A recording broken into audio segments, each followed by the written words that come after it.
আল্লাহ পাক পৃথিবীতে প্রতিটা মানুষকে তার মতো করে সৃষ্টি করেছে।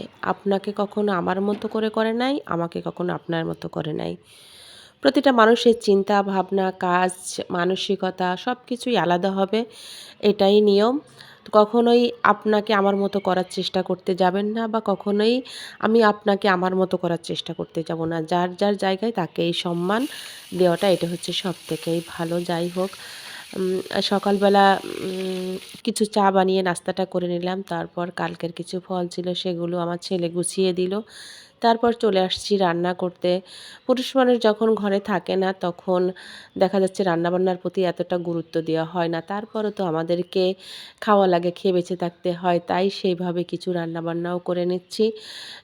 আজকে করে নিব লাউ, আর হচ্ছে যে ডিম দিয়ে মাছ ভুনা করব আর ঢেঁড়সের ভর্তাটা করব। ঢেঁড়সের ভর্তাটা খেতে আমার বেশ ভালো লাগে। আর ভালো লাগার থেকে হচ্ছে এটা স্বাস্থ্যের জন্য অনেক ভালো। ভর্তা দিলে আসলে অতটা বেশি তেল মশলা কিছুই থাকে না। আ তো এই হচ্ছে ঢেঁড়সটা ভর্তা দিয়ে ভাতটা রান্না করে নিলাম। এদিকে ডিম দিয়ে লাউটাও রান্না করে নিলাম।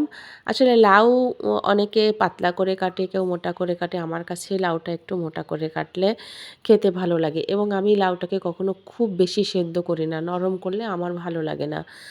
তো এই যে লাউ রান্নাটা হয়ে গেল আর এদিকে মাছগুলো ভেজে নিয়েছি। ভাজা মাছে আমি সবসময় একটু পেঁয়াজ কুচিটা দিই। অনেকেই বাটা পেঁয়াজটা দেয়, আমি ওটা দিই না। আ তারপর হচ্ছে যে পেঁয়াজগুলো খুব সুন্দর করে ভেজে নিয়েছি আর এদিকে এই যে দেখেন লাউয়ের কালারটা কিছুটা সবুজ, সবুজ আছে, হালকা একটু শক্ত আছে। আমার কাছে বেশ ভালো লাগে এভাবে খেতে। আমি আমার জন্যই রান্নাটা করে নিয়েছি। বাচ্চারা তো ওইভাবে কিছুই খায় না। আর এদিকে হচ্ছে পেঁয়াজটা ভেজে কিছুটা পানি দিয়ে দিয়েছি। গুঁড়ো মশলা দিয়ে যারা রান্না করেন বা আমরা করি, আমাদের প্রত্যেকেরই উচিত কিছু পানি দিয়ে মশলাটা দেয়া বা মশলাটা আগে থেকে পানির সঙ্গে মিশিয়ে দেয়া। তাহলে কি হয়, বাটা মশলারও কিছুটা স্বাদ পাওয়া যায় এবং অনেকগুলো সমস্যা থেকেও বেঁচে থাকা যায়। যখনই আমরা গরম তেলের মধ্যে মশলা দিই তখন কিন্তু সেটা অনেক ক্ষতিকর হয়ে যায় শরীরের জন্য, পুড়ে যায়। আর এখানে হচ্ছে মাছগুলোর সঙ্গে ২ টা ডিম দিয়ে দিয়েছি। তারাই বুঝতে পারবেন যে আমি কেন ডিম দিয়েছি, যাদের ঘরে আমার মতো কিছু সমস্যা আছে।